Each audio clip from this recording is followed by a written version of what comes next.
Seja bem-vindo ao Nosso Agro, um programa do Sistema CNA Senar. Veja agora o que preparamos para você. Incentivo ao transporte de produtos do agro pelos rios e portos brasileiros pode reduzir os custos com frete e ampliar a competitividade do setor. Hoje, nós utilizamos somente 13 mil quilômetros dos nossos rios. Potencialmente, poderíamos utilizar 42 mil quilômetros. Em Goiás, curso de apicultura avançada aumenta o número de abelhas, melhora a produção de mel e mantém a família unida no campo. Meu pai já é apicultor, recente, e aí pela dificuldade dele trabalhar sozinho com as abelhas, eu comecei a ajudá-lo. E você vai conhecer também um fã do Senar que já fez mais de 40 cursos e se tornou referência na produção agrícola do norte de Minas Gerais. Não só eu, como toda a minha equipe, meus funcionários, todos eles têm curso de ordenha, todos eles foram capacitados pelo Senar. Tudo isso agora no Nosso Agro. O Brasil é um país continental com mais de 8 mil quilômetros de costa marítima e dezenas de rios navegáveis. Mesmo assim, o setor aquaviário representa apenas 16% do transporte de carga. Intensificar o fluxo de navios pelos rios e entre os portos do país pode reduzir em até 50% o custo com frete para escoar a produção de alimentos. E é por isso que a CNA e outras entidades têm se mobilizado para aumentar o uso do transporte aquaviário. O Brasil é um país com dimensões continentais e a produção de alimentos acontece em várias regiões, muitas vezes longe das áreas industriais e dos grandes centros consumidores, o que exige atenção na infraestrutura e na logística para escoar a produção agropecuária.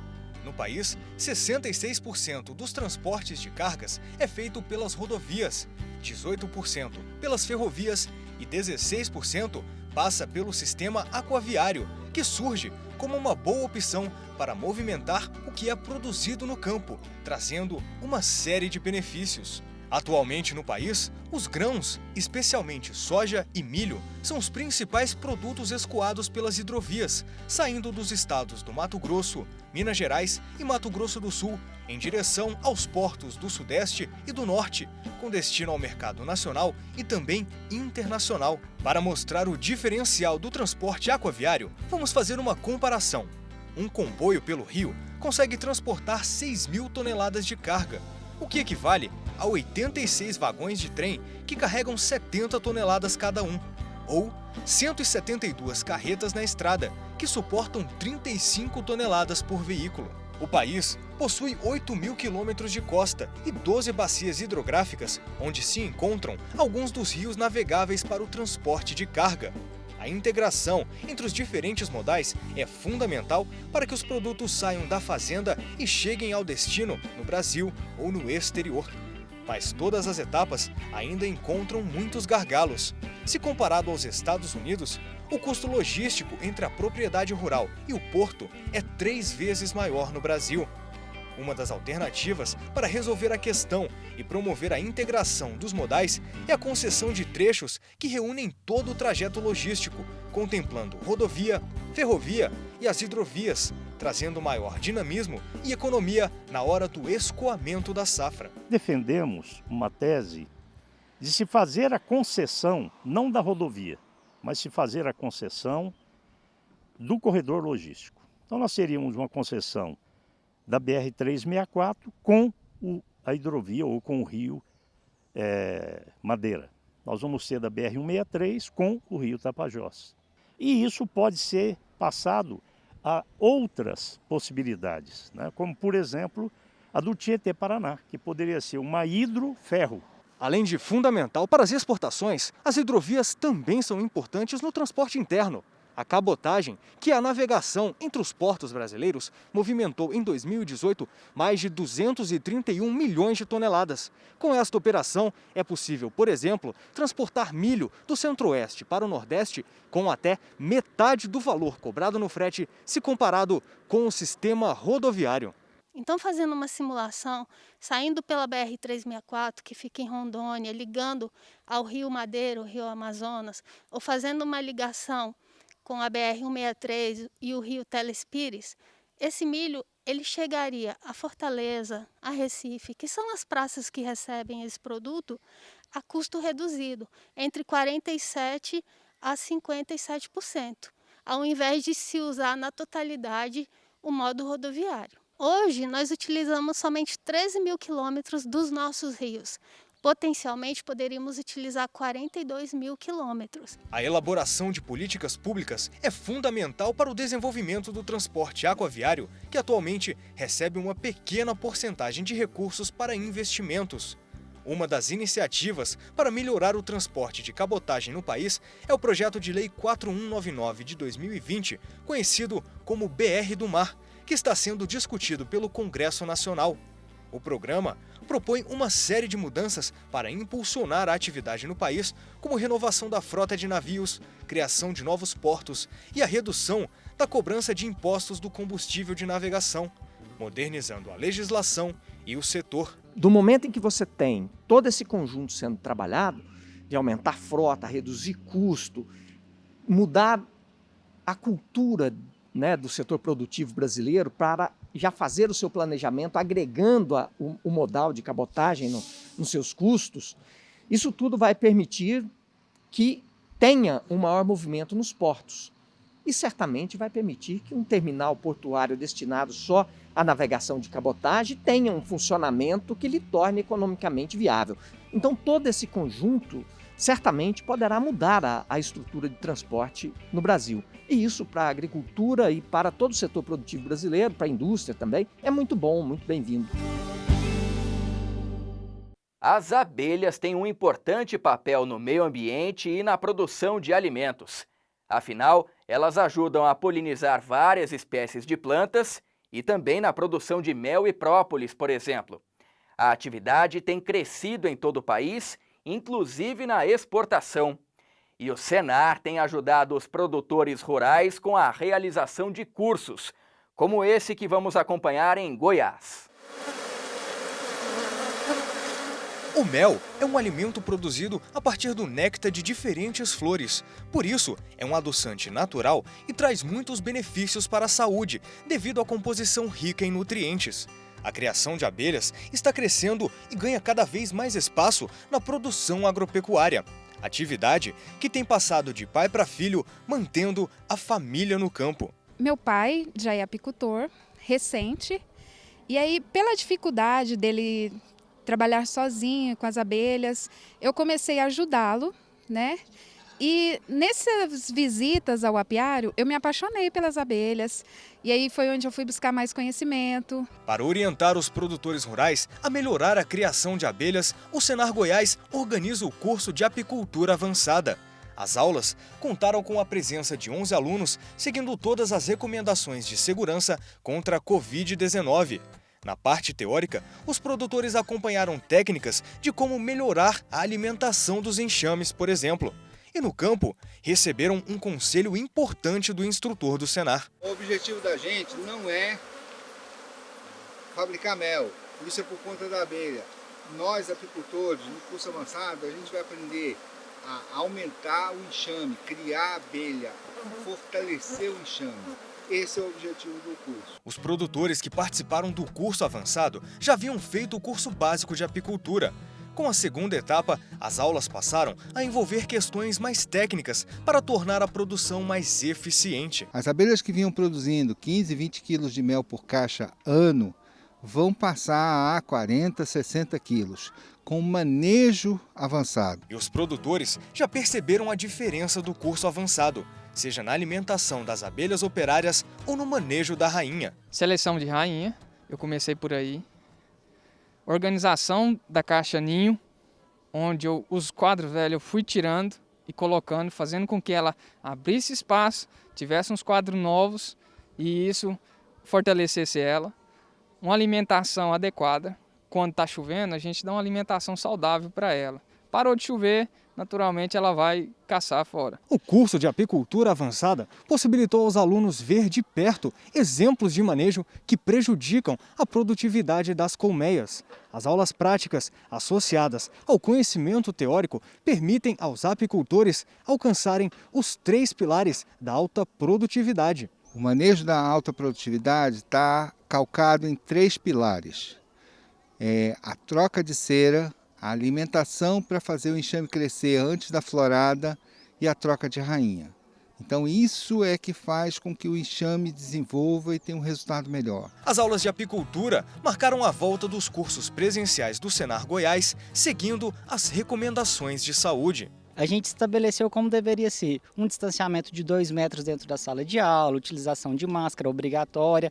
Caso tiver equipamentos compartilhados, todas as pessoas utilizar o álcool 70 na mão ou o álcool gel para não estar passando contaminação. E também fizemos a testagem de todos os instrutores. O mercado de mel e própolis está com uma demanda crescente. Agora, a expectativa dos produtores é aumentar a renda familiar e a qualidade de vida no campo, com a ajuda dos conhecimentos passados pelo Senar. A apicultura veio para mim como, quando ele fala assim, vou fazer um curso de apicultura, onde? Senar. Onde eu tive o meu braço aí, que me conduziu a chegar em pouco tempo, né? Esse valor grandioso aí que a gente tem com essa expectativa esse ano de colheita. E a busca pelo conhecimento deixa a gente ainda mais apaixonado e querendo mais conhecimento, porque vai aumentando não só a lucratividade, vai aumentando o conhecimento e ainda a gente ajuda muito a natureza. Além dos cursos, o Senar tem cartilhas sobre apicultura que podem ser baixadas gratuitamente no portal cnabrasil.org.br/senar/colecal-senar. Ainda no programa de hoje tem a atuação do Sindicato Rural de Cachoeiro de Itapemirim, no Espírito Santo, e o produtor rural que já fez mais de 40 cursos do Senar e se tornou referência no norte de Minas Gerais. É depois do intervalo, até já!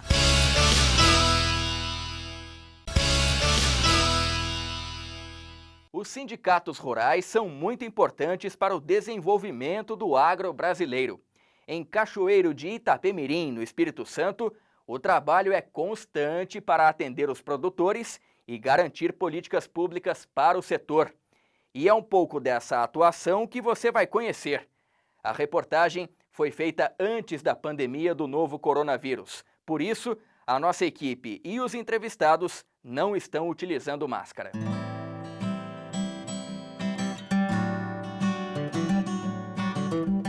Nacionalmente conhecida, Cachoeiro de Itapemirim, a terra onde nasceu o rei Roberto Carlos, também é referência pela produção agropecuária no sul do Espírito Santo.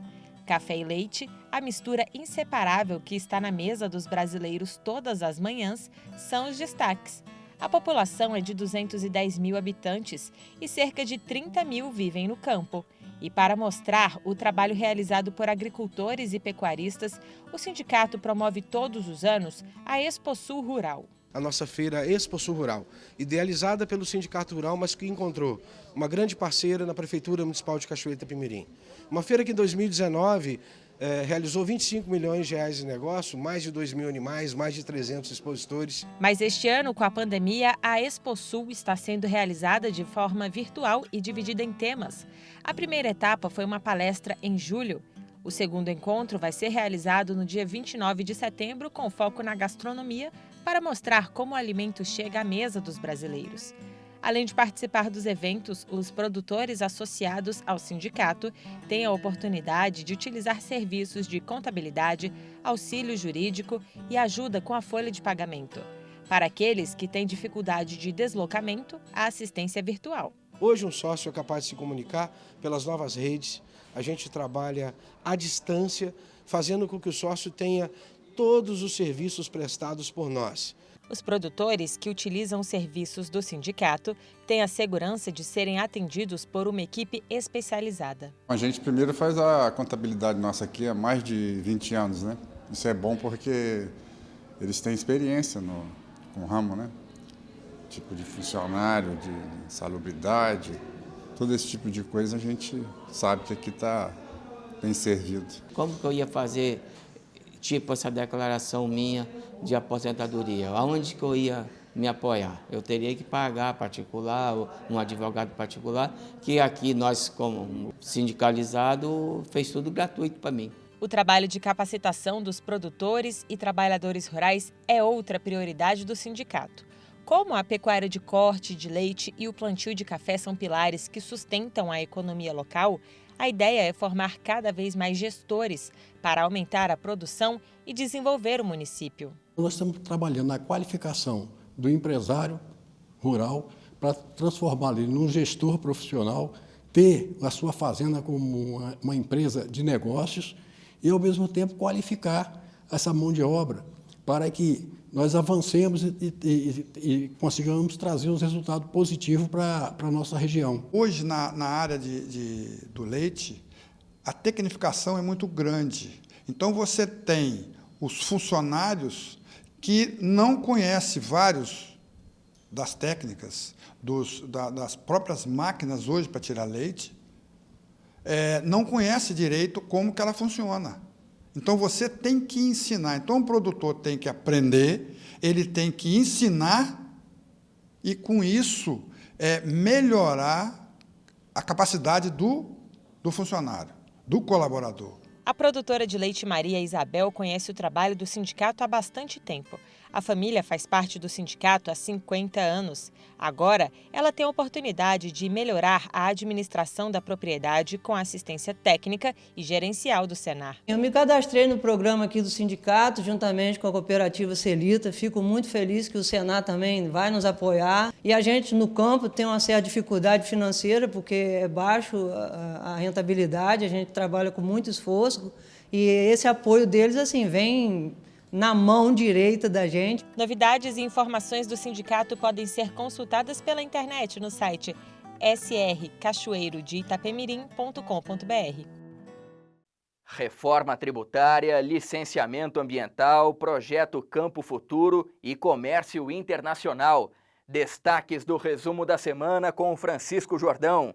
Tudo bem, Francisco? Olá, André. Olá, você de casa. A CNA participou de uma audiência pública no Supremo Tribunal Federal para mostrar as ações dos produtores rurais na preservação do meio ambiente e na produção sustentável.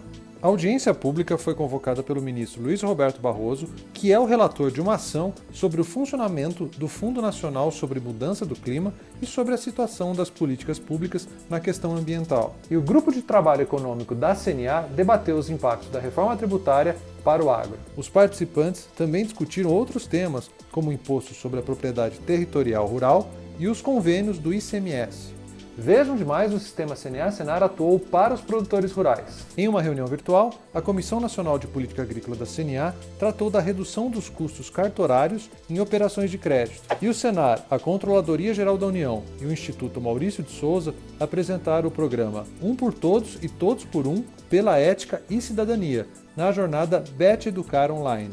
Em uma videoconferência, o sistema CNA-Senar debateu o programa de implantação da tecnologia 4.0. A CNA reuniu pesquisadores em uma live para discutir a importância dos índices de referência de preços para as negociações no mercado de produtos agrícolas.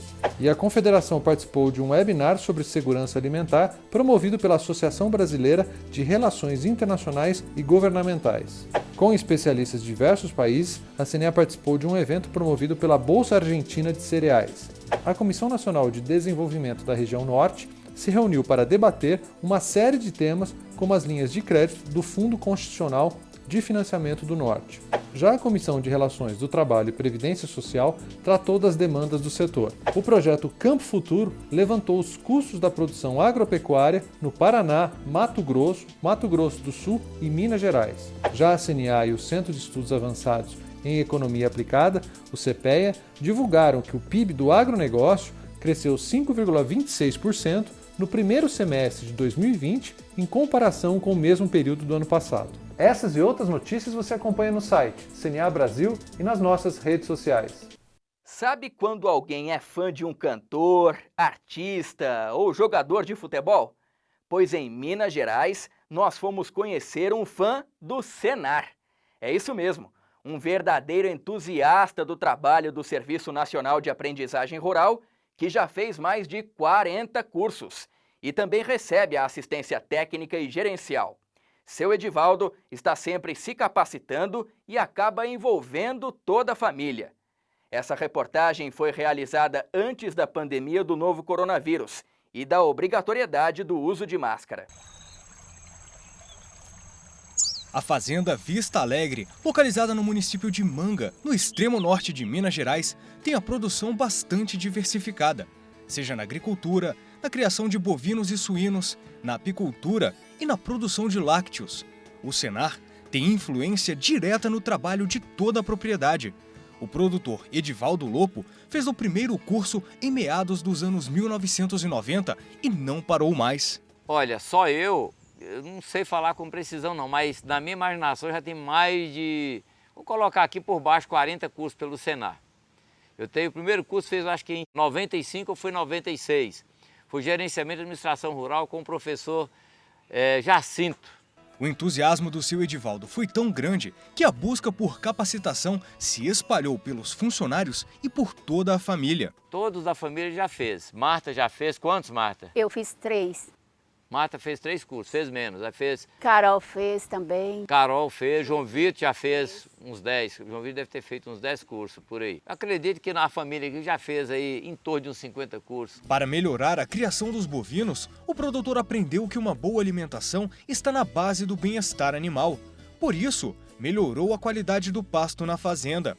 O resultado também pode ser visto na ordenha, feita 2 vezes por dia, resultando em 3.000 litros de leite diários. Eu tenho vacas aqui, primeira cria atingiu 37 quilos de leite.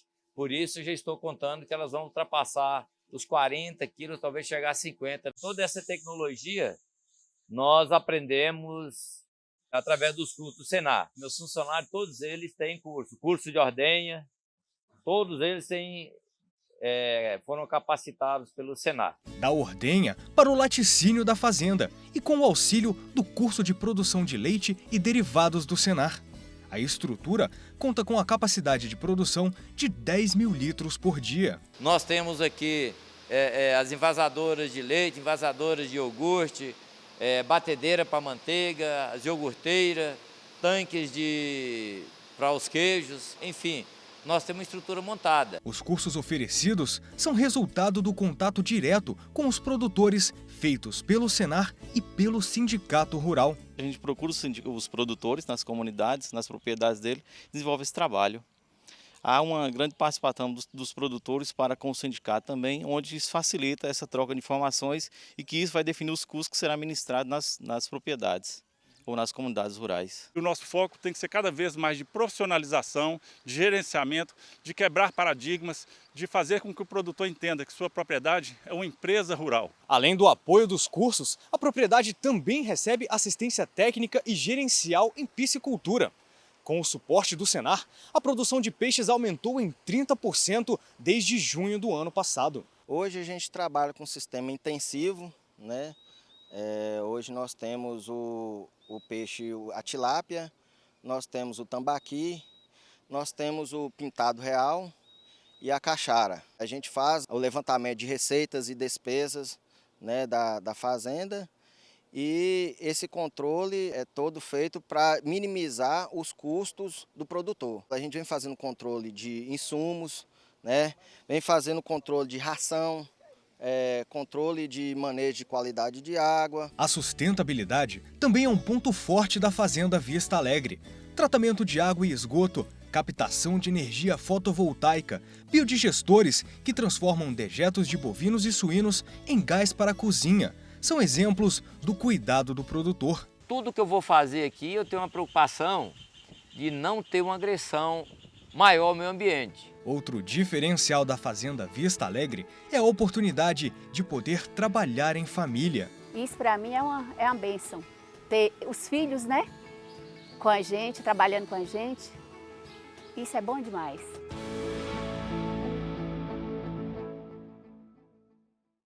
Antes de terminar o programa, a gente faz um convite para você acompanhar a 2ª edição do projeto Agro pelo Brasil. Nos dias 2 e 3 de outubro, vamos conhecer a produção agropecuária dos municípios de Alexânia, em Goiás, e Luiz Eduardo Magalhães, na Bahia. além de debates sobre infraestrutura e logística, educação, tecnologia, turismo rural e segurança no campo. Vai ter ainda muita música e gastronomia regional. Acesse agropelobrasil.com.br e conheça a programação completa. Não perca! E o nosso Agro termina aqui, lembrando que todas as ações que você acompanhou no programa de hoje só são possíveis com a sua contribuição, produtor rural. A gente se encontra na semana que vem. Até lá!